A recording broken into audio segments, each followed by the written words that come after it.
vídeo anterior, que teve que ser interrompido por problema técnico, nós estávamos conversando então sobre o Antigo Testamento, a concepção da morte como um fim, como algo que não teria continuidade, e a concepção trazida por Cristo como uma nova vida, como algo que faz parte do reino de Deus, a ressurreição, que a morte não é o fim, a morte é uma passagem para uma nova vida. Mas aonde que está isso? Especificamente em Lucas 16, 19, quando trata do mendigo, do rico e mendigo, que é a parábola do Lázaro. Lázaro morreu, Lázaro mendigo, se alimentava dos restos daquele homem rico, e ele foi lá para o seio de Abraão quando morreu. E o homem rico foi para um lugar de tormento, que pedia para Abraão, para Lázaro molhar o dedo e matar a sede. E sim, era isso. Então Cristo já estava deixando claro que havia a vida espiritual. Essa vida que já não comentava, que não existia no Antigo Testamento, que não se falava no Antigo Testamento, como nós vimos que Jó, lá Jó capítulo 7, verso 9, diz que a sepultura é o fim. Ninguém levanta a sepultura, é o fim. Aquele que desce não levanta. Mas nós vimos que com Cristo foi ao contrário. Porque Cristo ressuscitou Lázaro. Cristo ressuscitou a filha de Jairo. Cristo ressuscitou a filha daquela viúva de Naim. O filho daquela viúva de Naim, perdão, que estava entrando na cidade, que parou o cortejo e ele ressuscitou. Enfim. E quando, tem um relato também de quando houve a crucificação, houve um terremoto, e ali abriram a sepultura, lá no relato de Mateus, abriram a sepultura e os mortos ressuscitaram, muitos santos ressuscitaram, e foram vistos na cidade por muitos. Ou seja, o fenômeno da ressurreição permeou a vida de Cristo, permeou o ministério dele. A vida pós-morte, a continuidade da vida permeou, tanto no trabalho de ressurreição que ele fez essas pessoas mencionadas, como dele próprio, que ele é o próprio testemunho da ressurreição. Pedro fala também na vida espiritual, pós-morte, quando está lá 1 Pedro 3, 20, que trata justamente da questão daquelas pessoas que viveram no tempo de Noé, aquelas pessoas que estavam no tempo de dilúvio, aquele espírito, eles estavam em prisão. Pedro relata que Jesus, Cristo, quando foi pregar, após a morte, foi pregar para aqueles espíritos que estavam em prisão, que foram rebeldes no tempo de Noé. Então fala lá em Pedro 3, 1 Pedro 3, 20. Então, isso é bem claro. É bem claro, a relação espiritual, esse entendimento espiritual da vida pós-morte veio com Cristo. Veio no Novo Testamento. Isso que não se comentava, não se falava, não se tinha conhecimento. Jó não teve conhecimento disso. Eclesiastes não teve conhecimento. A gente vê nos livros deles. Que eles acham que a morte é o fim. Não se falava mais sobre continuidade. Então Cristo veio trazer essa nova vislumbre, essa nova perspectiva. E é importante dizer aquilo que Paulo fala lá em 1 Coríntios 13, 12, que Paulo fala que a gente não tem a visão, realmente, a visão das coisas como é. Nós temos só um vislumbre das coisas futuras. Então, essa descrição de Cristo não é a maneira como como as pessoas irão experimentar. Isso é só um vislumbre. Porque Paulo fala que a nossa visão, que a visão agora é como se de alguém que fosse ver num espelho embaçado. Uma imagem distorcida, uma imagem embaçada.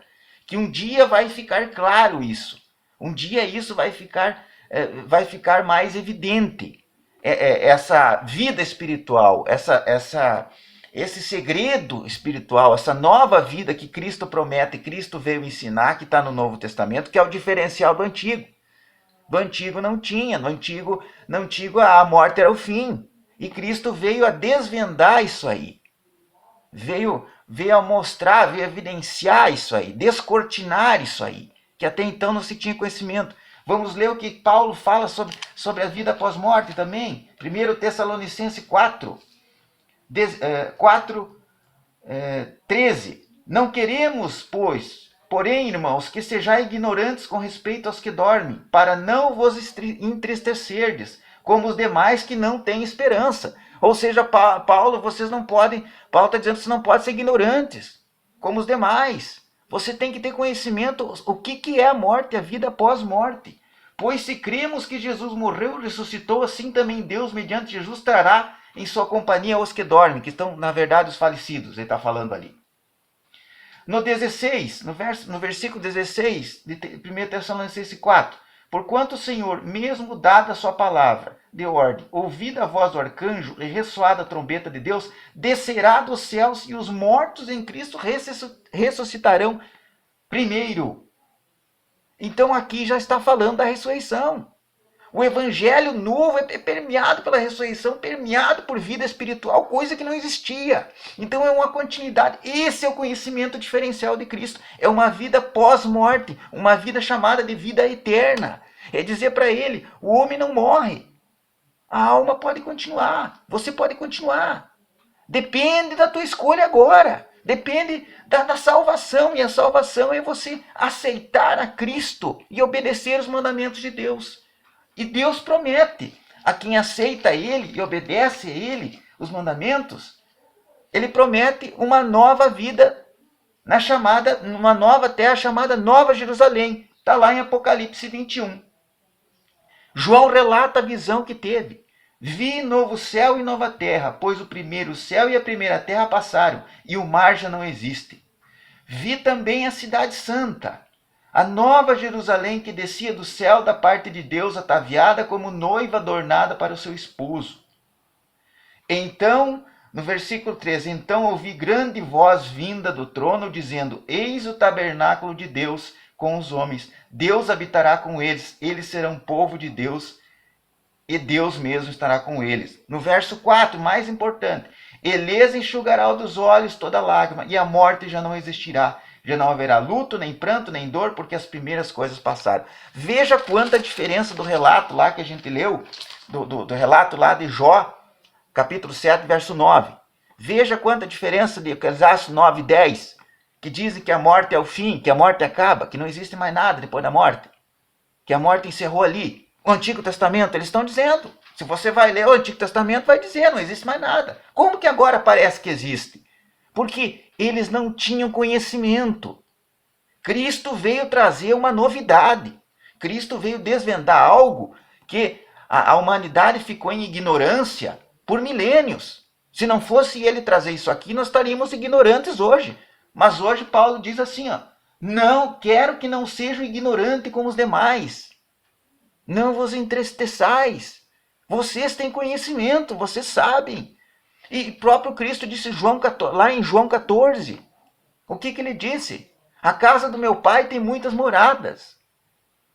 Eu vou preparar o lugar para vocês. Se não fosse, crede em Deus, crede em mim. A casa do meu pai tem muitas moradas. Se não fosse isso, eu teria dito.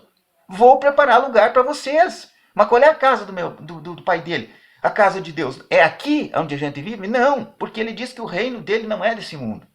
Então não é aqui. Então tudo se completa. É um reino espiritual. É um reino preparado. Uma nova Jerusalém que Deus tem preparado para aquele que muda de vida. Rejeita o pecado. Eu não quero mais o pecado. Eu digo não ao pecado. Um sonoro não ao pecado. E eu passo a me comportar como santidade. Viver em santidade na presença de Deus. Obedecer os mandamentos. Os 10 mandamentos, a lei de Deus. Obedecer também aquilo que Cristo ensinou. Ter uma vida separada, não ter uma vida de acordo com os costumes modernos, os costumes mundanos, uma vida na idolatria, uma vida na mentira, uma vida no crime, uma vida no engano. Não, não, é uma vida renovada de acordo com a vontade de Deus. Eu vivo para Deus, porque qual é a razão da nossa esperança? Qual é a razão? Por que a gente está aqui? Lá em 1 Tessalonicenses 5, 9. Porque Deus não nos destinou para a ira, mas para alcançar a salvação mediante nosso Senhor Jesus Cristo. Qual é a destinação de Deus para nós? É a salvação. Portanto, creia na palavra de Deus. Cumpra os mandamentos dele. Ore a Deus e renegue uma vida de pecado.